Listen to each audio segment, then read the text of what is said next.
And welcome back to another episode of DLC. I'm your host today, Joey Fitz, and today I am bringing you a review of a game called Mimesis. Mimesis, however you pronounce it. But before we get into the episode, I'd like to thank our friends over at Game.Press and the developers of the game, Relu Games, for a review copy of the game. We couldn't do this without you. So, Mimesis. Mimesis calls itself a co-op horror game. I think that is an absolutely fair term for what this game is, but I think it opens up a wider discussion into a fairly new genre, which has been deemed friend slop. Now, friend slop might not sound like the kindest term for a genre of game, but friend slop games tend to be games that you can't really play by yourself. They have a very low bar to entry. They are much more fun with friends, and your friends are the ones that create the moments within those games. They are level based, they are simple. Usually they tend to be horror, but they tend to be kind of wacky and dependent on the social interaction that you have within those games. Mimesis definitely fits within this genre. So, what is it? Mimesis is a game where you go out, you collect things, you reach a quota within procedurally generated levels. The enemies are trying to kill you. You extract with that, and once you've extracted with enough value items without dying, you'll proceed to the next level. If you played Lethal Company, if you played Repo, you know the formula here. Now, this game has a USP. And that unique selling point is you need a microphone to play.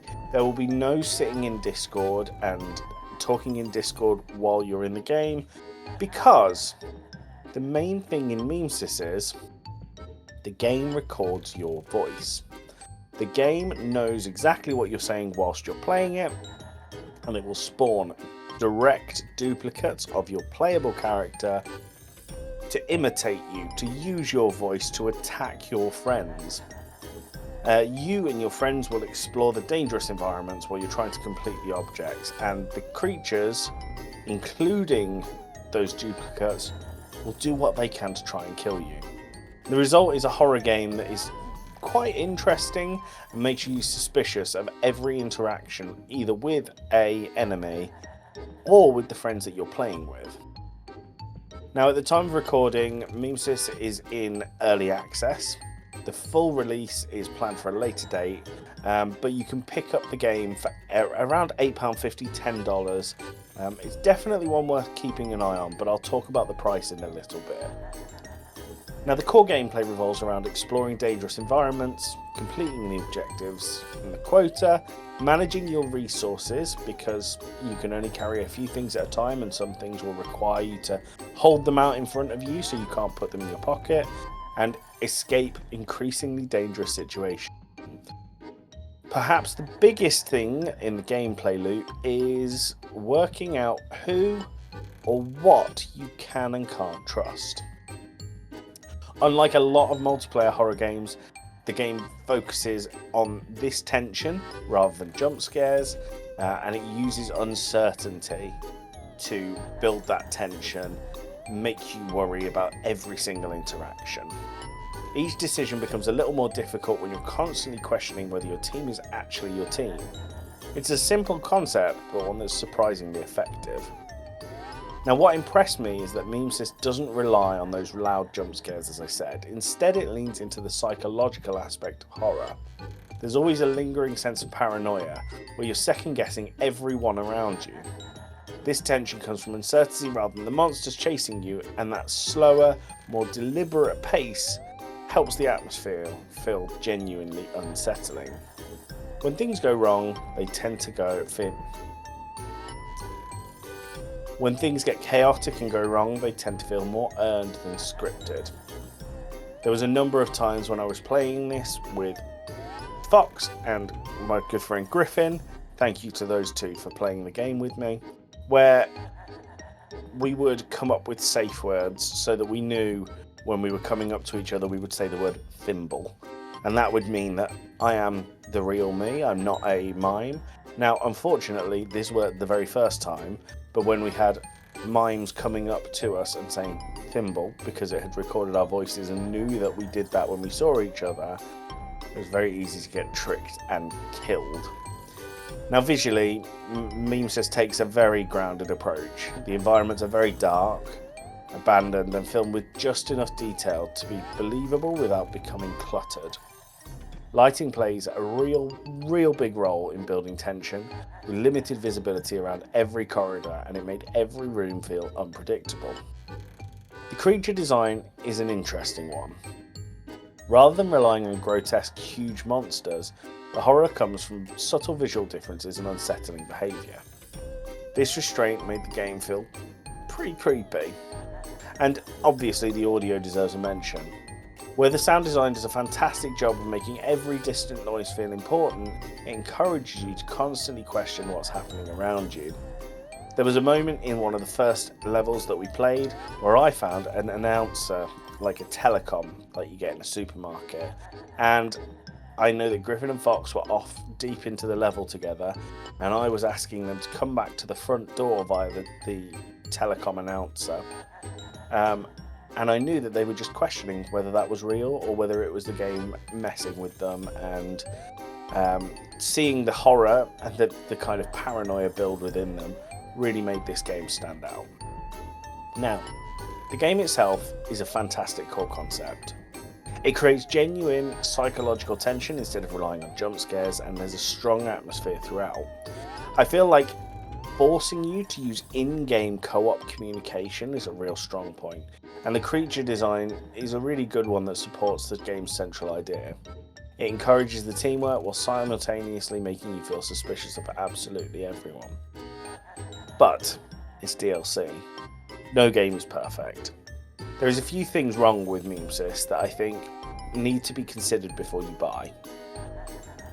If you've played Lethal Company, there are mods that do exactly this thing. This has just baked them into the main game. I have to say, I think Mimesis does its mime, copying your voice, playing it throughout, much better than the mods on Lethal Company. I found that at the end of each level, you do a thing just like Repo, where you have to battle your friends, and the one left alive is crowned king of the losers, or whatever they called it within this game. And when you've played 2 or 3 rounds, the game keeps your voice for your entire playthrough. So you could be hearing things from the very first time you jumped into a level.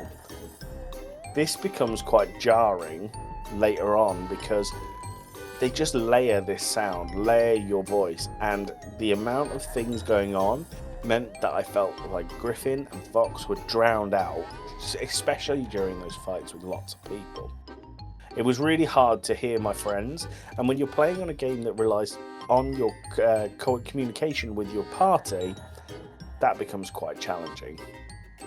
Some animations and interactions could still do with a little polish, but don't forget this is early access, they are going to keep improving it. And I have to question whether the game's long-term variety it's ultimately going to determine how well the game holds up over time. Is the mime copying your voice, duplicating your character gimmick enough to hold this game and make you go back to it time and time again? I'm not saying no, but I'm certainly not saying yes at the moment. Because this one is in early access, it's really hard to say where it'll go. I haven't seen a roadmap for Mimesis, and I'd be really interested to see how they're going to make it stand out further in that friend slop genre. But I have to say, the execution of duplicating your voice is a really strong horror concept. Rather than trying to overwhelm you with constant actions, it builds the atmosphere, and it genuinely made me feel uncomfortable, and I was never entirely sure who I could trust. That alone makes it stand out in an increasingly crowded friend slop or co-op horror genre. I feel like the early playtest did leave me desiring a little bit more, but there's room to grow here. So, co-op horror has become an increasingly busy genre over the last few years. It's becoming harder for a new game to find its niche, and I do feel like Mimesis does that. Its paranoia-driven gameplay gives a unique hook, and the atmosphere is constantly strong. It's got all the foundations there to make something memorable, and I'm just not sure it's there yet. If the full game can build on what's already here, then Mimesis could end up being one of those standout horror co-op titles that releases. It's definitely one to keep on your radar. And that's it. For the price point of £8.50, I don't think it's a bad deal. Particularly if you're a streamer and there's a number of you that want to play, this is a great 4-player co-op game. You'll certainly fill a stream with it, depending on how long you stream for. But it might be worth watching other people play it and then deciding whether you want to fork out that money for what could be just 1 or 2 playthroughs until they expand the content. Overall, I really enjoyed Mimesis. I will go back to it at some point. I think I might go back to it with people who've never played it before. But that's the review.